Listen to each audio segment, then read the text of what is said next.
Bismillahirrahmanirrahim. Assalamualaikum warahmatullahi wabarakatuh. Halo teman-teman, di sini kami perwakilan dari Madrasah Aliyah Negeri Barito Selatan Plus Keterampilan. Saya Fata Alfi Nabila, saya Helmi Widiayanti, saya Asyifa Alia Rizky, Dan saya Novia Aulia. Di sini kami akan membawakan materi optik cahaya yang menjelaskan tentang pengertian dan proses terjadinya pelangi.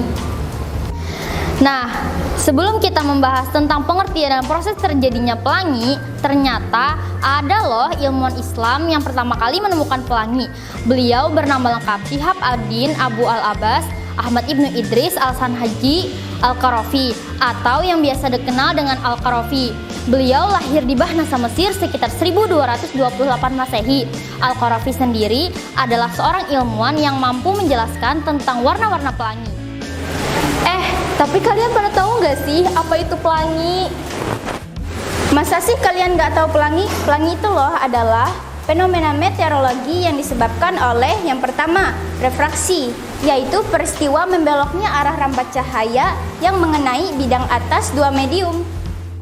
Dan proses yang kedua, difraksi, yaitu pelenturan gelombang cahaya ketika melewati suatu celah sempit sehingga gelombang cahaya tampak lebih lebar pada tepi celah. Cahaya dalam tetesan air yang menghasilkan spektrum cahaya. Pelangi ini kan biasanya berbentuk busur dan melingkar dan berwarna-warni. Jadi, pelangi yang disebabkan oleh sinar matahari biasanya berhadapan langsung dengan matahari. Nah, pada tahu nggak nih proses terjadinya pelangi? Nah, pada bingung kan? Nah, daripada bingung, saya akan menjelaskan tentang proses terjadinya pelangi. Tapi pada sadar nggak sih kenapa pelangi itu selalu datang setelah terjadinya hujan?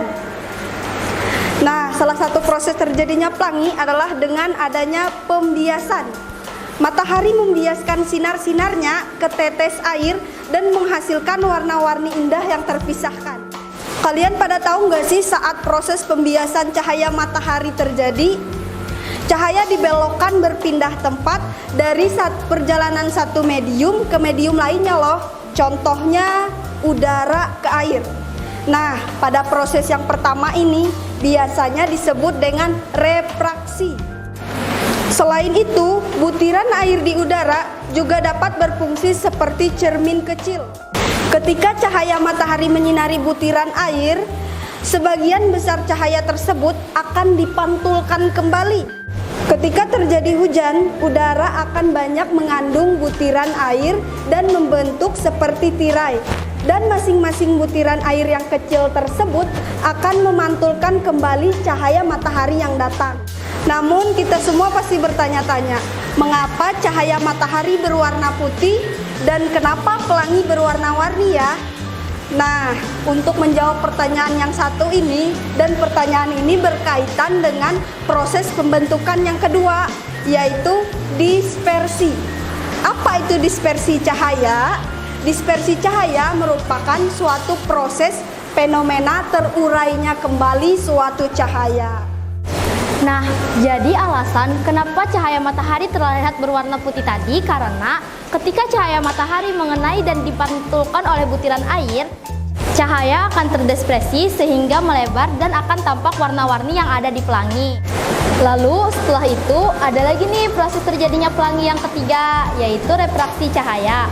Ketika cahaya matahari menembus butiran air dan dipantulkan ke arah yang sedikit berbeda, ini dinamakan dengan refraksi cahaya. Setiap warna akan mengalami refraksi cahaya yang berbeda. Nah, perbedaan arah cahaya ini dipengaruhi oleh masing-masing panjang gelombang tiap cahaya. Jadi, inilah yang menyebabkan cahaya pelangi menyebar dan melebar seperti kipas. Warna-warnanya sendiri terbagi menjadi 7 bagian nih, yaitu merah, jingga, kuning, hijau, biru, nila, dan ungu, atau yang biasa disebut Magicu Hibiniu. Tunggu, tapi kenapa cahaya yang warna merah itu terlihat lebih panjang dari warna-warna yang lain? Oh itu, karena cahaya yang berwarna merah merupakan bagian terluar di lingkungan pelangi dan panjangnya pun bisa sampai 650 nanometer loh. Oh, seperti itu. Tapi kenapa lagi cahaya yang warna ungu itu terlihat lebih pendek gitu? itu karena warna ungu merupakan warna yang terakhir di pelangi. Sebagai gelombang pendek, spektrum ungu dipengaruhi oleh pembiasan dari butir-butir air di atmosfer. Dan warna ini memiliki gelombang panjang paling pendek 380 sampai 450 nanometer. Oh, gitu ya. Iya. Jadi masih pada bingung nggak nih teman-teman? Kenapa pelangi itu selalu datang setelah terjadinya hujan? Kenapa pelangi itu berwarna-warni? Dan proses terjadinya pelangi. Oh, pastinya teman-teman udah paham dong ya gimana proses terjadinya pelangi. Nah, demikian kiranya penjelasan-penjelasan singkat yang dapat kami sampaikan tentang pengertian dan proses terjadinya pelangi. Semoga dapat menambah pengetahuan teman-teman ya. Before we close this video, we have a pantun. Listen us guys. Oke. Bangun pagi langsung ke sawah. Cakep. Di jalan ketemu Pak Camat. Cakep. Pendidikan bukan cuma cari ijazah, tapi cari ilmu yang bermanfaat. Kami akhiri dengan billahi taufiq wal hidayah. Assalamualaikum warahmatullahi wabarakatuh. Oke? See you guys.